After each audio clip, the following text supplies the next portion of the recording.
Bonjour chers amis, bienvenue sur ma chaîne pour un nouveau petit tuto ou plus exactement pour un complément d'information concernant Dirac Live. Après avoir eu le grand plaisir de vivre plusieurs semaines avec ce fabuleux programme, j'ai eu l'occasion de réaliser certains tests, certains ajustements, certains réglages en général, et je vais vous confier et partager avec vous tout simplement quelques astuces, quelques conseils qui permettent encore d'améliorer le résultat de ce programme vraiment fantastique.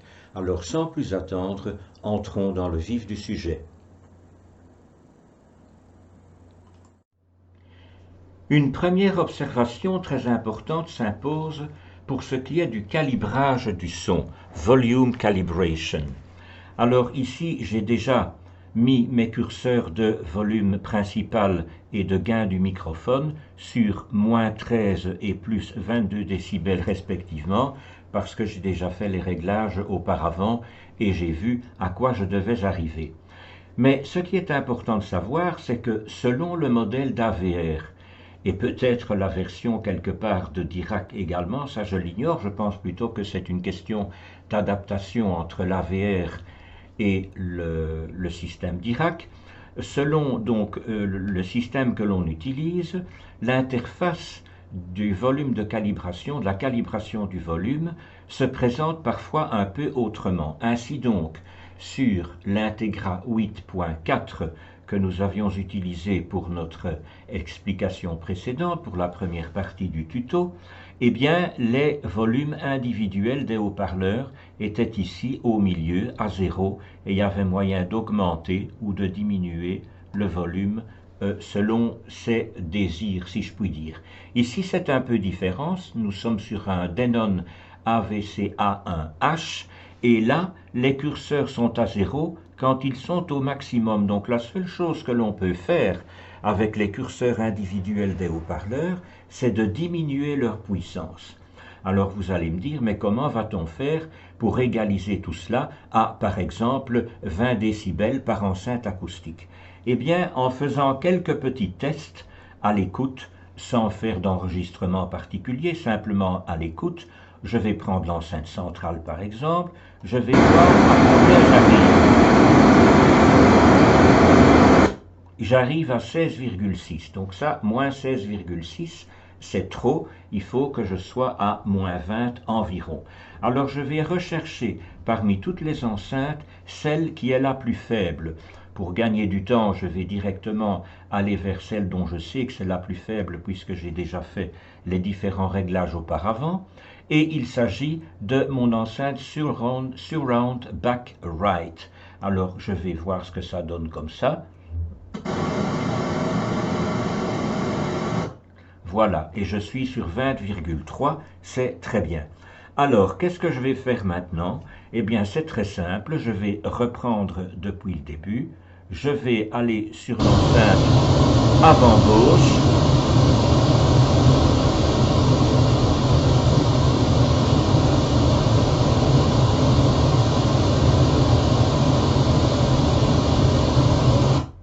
Et je diminue ici le curseur de front left pour arriver à une moyenne de 20 décibels. Je vais faire la même chose pour la centrale. Voilà.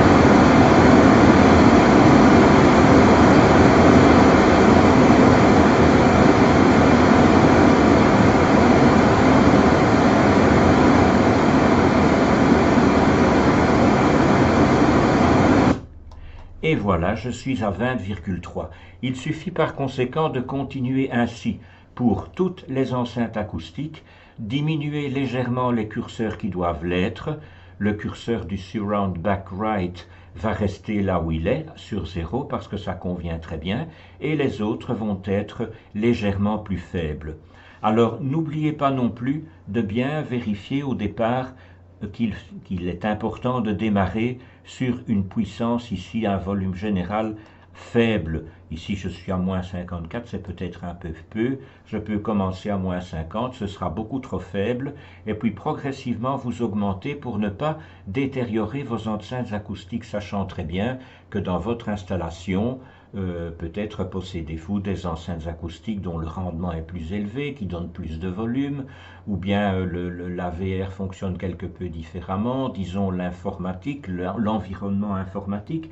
Tout cela peut jouer un rôle. Le gain du microphone, il faut le mettre assez haut, 22, 23, 24 décibels, ça peut être très très bien, mais il faut faire attention avec le volume général ici, commencer sur une valeur relativement faible afin de ne rien endommager. Nous allons rapidement passer sur le choix de la largeur d'image, Tightly Focused Imaging, Focus Imaging, Wide Imaging, donc tout dépend si vous voulez que votre analyse de l'acoustique de votre pièce soit basée sur une position centrale étroite ou sur une position plus large, donc avec un canapé par exemple comme on avait montré, ou avec encore plus large lorsqu'il y a éventuellement plusieurs personnes qui écoutent. Alors les mesures, pas de problème, donc vous avez ici l'affichage des mesures qui ont été faites au fur et à mesure. J'ai donc évidemment chargé un projet déjà réalisé pour ne pas refaire tout ce que nous avions déjà réalisé. Et ici vous avez les petits V qui indiquent que tout cela a été enregistré. Et puis nous arrivons à la phase la plus intéressante ici pour améliorer encore le résultat de Dirac Live, c'est la modification de la courbe. Mais je vais diviser, si vous le permettez, cette observation-ci en deux parties et vous parler tout d'abord du Bass Control. Donc ici, j'ai ajouté l'option supplémentaire de Dirac Live qui est le Bass Control. Et ce Bass Control est vraiment infiniment précieux parce qu'il offre une cohérence entre les subwoofers et les autres haut-parleurs du système absolument fantastique et une transition très régulière, très harmonieuse et très agréable de toutes les fréquences du spectre sonore. Vous avez vraiment un résultat très équilibré et je ne puis que, malgré le fait que cela soit assez coûteux, je ne puis que recommander d'ajouter cette option du Bass Control pour avoir vraiment le résultat tout à fait idéal. Alors vous voyez ici le Dirac Live simple, vous avez la première possibilité, voilà, ça c'était le Dirac Live simple. Dirac Live avec Bass Management ordinaire, je ne recommande pas spécialement, mais je recommande plutôt alors le Bass Control. Le Bass Management ordinaire est inclus dans la licence de Dirac ordinaire, donc si vous ne désirez pas investir dans le Bass Control, vous pouvez toujours le faire dans le Bass Management de base. Alors voilà, ce qui se passe ici, c'est simple. Vous avez une ligne ici, horizontale, qui vous permet de modifier la courbe. Et il est utile parce que plusieurs personnes l'ont déjà observé apparemment et j'en suis arrivé à la même conclusion. Au départ, la courbe de Dirac est assez plate, légèrement descendante et encore, et donc assez plate, ce qui veut dire que ça manque un peu de basse et de définition dans l'extrême grave, dans les fréquences extrême graves, dans lesquelles on aime trouver pas mal de petits détails et on redécouvre cela lorsque le système est bien réglé. Alors je n'ai pas hésité à remonter cette ligne comme vous voyez ici jusqu'à 8 décibels, voilà, comme ceci. Voilà, je vais y arriver, c'est très... Voilà, je suis à 7,9, 8,1, il ne veut pas me mettre 8 précisément. Bon, ben on va laisser 8,1 ou 7,9, ça n'a pas d'importance, nous en sommes tout près, et ça c'est le réglage. Alors je peux faire le calcul de cela ici, je pourrais même mettre même 8,5, hein, éventuellement, on va essayer de mettre 8,5 ou 8,3, voilà, par exemple, et on va refaire le calcul pour qu'il puisse réajuster Bass Control correctement en fonction de cette petite modification que j'ai faite, et on va appuyer ici sur le bouton Calculate. et il va me recalculer ça correctement pour le réajuster à cette puissance-là. Mais plus 8 décibels convient très très bien. Vous voyez, par groupe de haut-parleurs, il fait tous les calculs nécessaires pour toutes les enceintes acoustiques du système. Et donc voilà, nous avons un résultat fort précis et très agréable à l'écoute, très équilibré, ce qui est fort important. Voilà, nous arrivons au terme de ce calcul. Il va m'afficher le résultat. Voilà, il termine son travail. Et voilà, il m'affiche le résultat. Alors bien entendu, je peux voir ce qu'il en est des fréquences graves. Voilà ici le grave. Je peux aller voir pour ce qui est des canaux, par exemple, ici, j'ai le canal avant gauche et avant droit. Ici, j'ai le canal central, etc., etc. Donc, par groupe de haut-parleurs, je peux visualiser ce que j'ai demandé et ce que j'ai fait.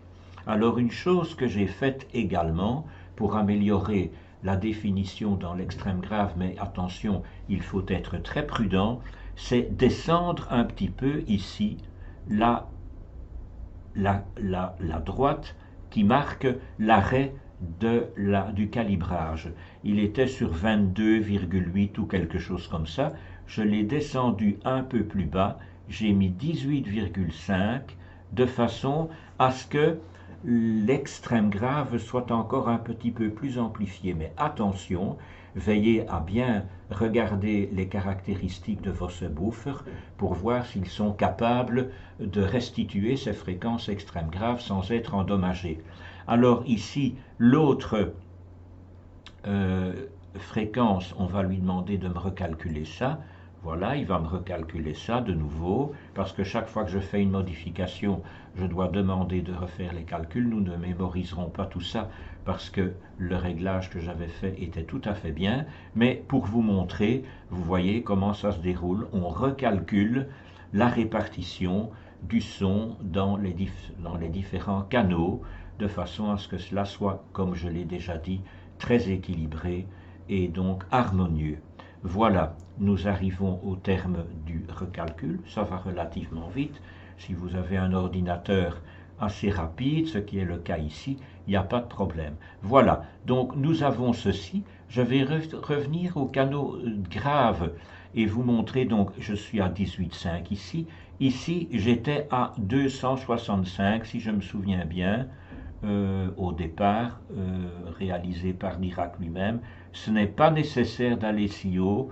Je l'ai arrêté volontairement sur 200 et je vois que c'est tout à fait très bien comme ça. Il n'y a pas besoin d'égaliser les haut-parleurs d'extrême grave plus haut. Vous voyez que la courbe, je vais une fois reprendre la courbe des avants, je prends ici la centrale, on est à plus 8,5 comme je l'ai demandé maintenant, et en haut on descend un tout petit peu, donc la courbe est légèrement descendante dans l'extrême aigu en fonction du haut-parleur et de la fréquence.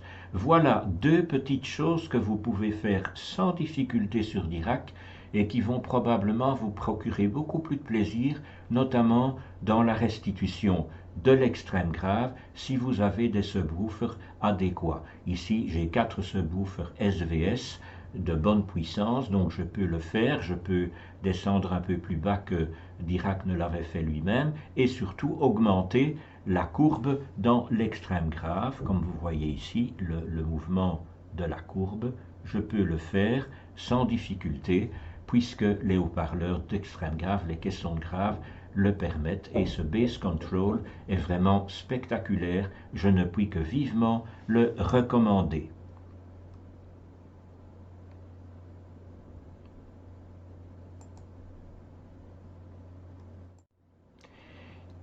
Et j'en reviens à mon projet initial que j'ai rechargé entre-temps avec plus 8 décibels dans l'extrême grave. Et maintenant que tout cela est fait, que les calculs ont été réalisés, il ne vous reste plus qu'à procéder à l'exportation du filtre, Proceed to Filter Export, vers l'AVR. Ça peut aller relativement vite, encore une fois, tout dépend de la puissance de votre ordinateur. Vous n'avez pas oublié tout au début dans Select Device, je le mets ici, et puis vous avez Select Recording Device. Vous n'avez pas oublié, bien évidemment, comme on l'avait indiqué précédemment, de sélectionner le bon microphone. Et je rappelle que le Mini DSP UMIC 1 est tout indiqué. Il se raccorde avec un câble USB-C dans le micro USB-A dans l'ordinateur directement, et il va transiter, il va travailler avec votre ordinateur et puis exporter tous les résultats nécessaires dans votre AVR. Voilà, je pense qu'ainsi nous avons fait à peu près le tour de la question, et je peux donc passer à la conclusion finale de ce petit exposé complémentaire. Voilà, j'espère de tout cœur que ces quelques conseils vous seront utiles. Peut-être de votre côté découvrirez-vous aussi des astuces particulières à Dirac Live si vous utilisez le programme. N'hésitez pas à les partager, et en tout cas, n'hésitez pas non plus à noter, à m'envoyer des commentaires, des remarques constructives sur cette vidéo afin de toujours pouvoir améliorer. Merci en tout cas pour votre fidèle attention, et j'espère à une toute prochaine occasion. Merci.